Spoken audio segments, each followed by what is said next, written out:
Let's talk about Assassin's Creed Invictus, the game nobody asked for, nobody wanted, and yet Ubisoft still has it deep in development hell. Meanwhile, they're cancelling games people actually care about, like the Prince of Persia Sands of Time remake, which a lot of us wanted. Now, if you don't know anything about Assassin's Creed Invictus, I really don't blame you, because a lot of people don't know what it is and they don't care, which is kind of the big problem, because Invictus feels like one of those projects that exists in a completely different reality to what Assassin's Creed fans want. But in this video, let's quickly break down what it is, why it even exists, and why even the developers don't seem convinced by it. And of course, why I think Ubisoft is focusing on the entirely wrong thing, which they normally do anyway. So just a quick rundown of the game. Assassin's Creed Invictus is an upcoming multiplayer-only Assassin's Creed game that Ubisoft has been working on for a while now. Based on the leaks, it's not single player, it's not story-driven, it's not even about exploration,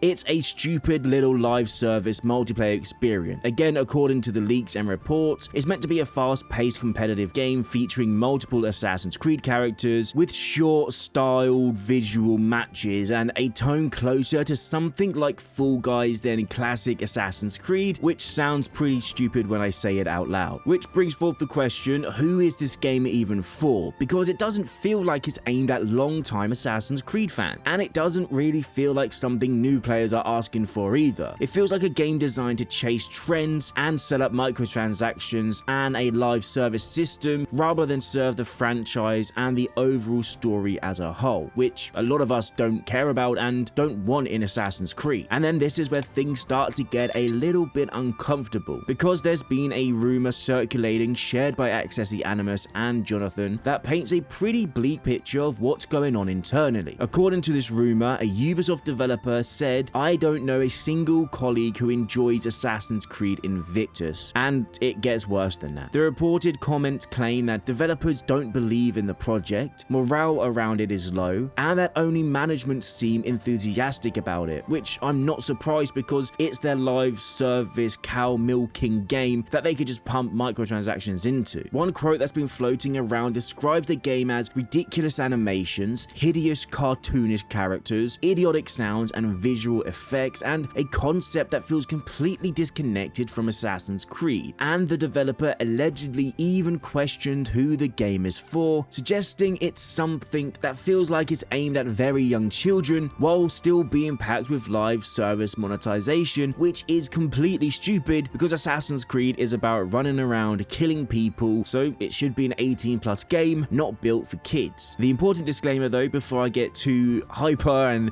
angry around this game, is it's all just a rumor. We have no official confirmation and it should absolutely be taken with a grain of salt, but here's the thing, even if only half of this is true, it raises a massive red flag, because when people making the game don't believe in it, we can all feel that. Even without the rumors, I'm not sold on the idea anyway. I don't know if you could tell that by my great enthusiasm for this stupid microtransaction filled game, because after years of the RPG titles and recently with Shadows, you'd think the higher ups would finally understand that Assassin's Creed doesn't really translate well into a live service multiplayer model. The franchise is built on atmosphere, immersion, historical settings, stealth, narrative context. The game works best when you're learning in a city, understanding the different factions, planning different routes to take down a target, and then you're feeling like a part of a secret war. If you then turn that into short matches, goofy animations, cosmetic grinds, and seasonal content that doesn't add to the story of Assassin's Creed, you strip away everything that makes it Assassin's Creed. We've already seen Ubisoft struggle with this kind of thing before. They keep trying to turn some of their franchises into ongoing platforms instead of focused experiences. And more often than not, it just doesn't stick, because multiplayer isn't the problem, it's the type of multiplayer. Multiplayer worked in previous games because it was team deathmatch sort of thing. You had the gritty combat, you had the assassin element, and then you transitioned more into Unity style co-op with actual built-in missions, heists where you could play as friends, and free roam around cities. That works, but a battle arena kind of game just doesn't fit Assassin's Creed as a whole. And it's really frustrating for me and a lot of other players when you read things like this, because Ubisoft are out here cancelling single-player games, shelving remakes people are begging for, and delaying narrative-focused projects, but they still seem to be pushing forward with a multiplayer spin-off that nobody is excited about about even the developers. So instead of refining Assassin's Creed identity, improving the stealth systems, fixing parkour, tightening world design, or even strengthening storytelling, they're just chasing engagement metrics. They're chasing the battle passes, the live service retention, and of course microtransactions. The wild thing is though, Ubisoft hasn't even fully nailed down what modern Assassin's Creed single player is meant to be anymore. We've gone from classic stealth to massive RPGs to hybrid experiments, and instead of stabilizing that first, they're branching off into party game multiplayer for a franchise that doesn't suit it. Now I know a lot of you are going to say it's easy to complain, why not give some thoughts and opinions and feedback on what they can do instead of this multiplayer game? And that's fair enough, so here's my honest take. The first thing they need to do is lock down the single player identity. They have to decide what Assassin's Creed is in 2025 and beyond. Do they want it to be primarily stealth focused? Do they want it to be RPG light experiences? Do they want dense cities, or do they want smaller experiences? They have to pick a lane first before developing something new. Then they should build multiplayer around that identity with something like Unity style co-op, shared assassinations, planning routes with friends, systems that reward stealth and coordination, not just a stupid little party game with Assassin's Creed skins on it. And of course the main thing is that they have to earn the trust back from the players. Ubisoft should keep Assassin's Creed as this single player experience first. They have to release strong single player titles first, finish the stories properly, and deliver polished experiences. Then they have the chance to experiment again. Because right now Invictus feels like Ubisoft putting the cart way before the horse, or the blade way ahead of the assassin. And that's not how it should be, because Ubisoft is in such a rough state at the moment. The one thing they should be focusing on is where their games sit. Let's take Rainbow Six Siege for instance. That is a perfect example of when live service does things right. It's a game that's been going on for years now. Yes, it has its problems, but when it comes down to it, it's a fun multiplayer versus game that people enjoy, and they'll continue to enjoy playing for years to come. Put as many microtransactions in that as you want. That's good because that's co-op, that's multiplayer, keep that there. But Assassin's Creed isn't live service. It's a story game with co-op elements and multiplayer built around that. The multiplayer should come last. It should be an afterthought after the main game is complete and ready to ship to fans. Right now, Ubisoft just needs to focus on that single player experience and nothing else. Because Assassin's Creed Invictus isn't just a weird spin-off title, it's a system of a bigger issue at Ubisoft. It has unclear identity, it's trend chasing, and a massive disconnect between what fans want and what leadership greenlight. You know, I could be wrong. Maybe Invictus surprises everyone. Maybe it finds an audience. But right now, it's a project nobody is excited about, not even the developers. And it feels like something that's being kept alive while better ideas get left behind. What do you guys think about this? Are you excited for this concept? Do you wish Ubisoft to just cancel this and go back to giving us proper single player experiences? Let me know your thoughts and opinions down below. If you enjoyed the video, a like would be greatly appreciated. Don't forget to subscribe for some more Assassin's Creed content. I hope you all have an amazing day, and I'll see you in the next video.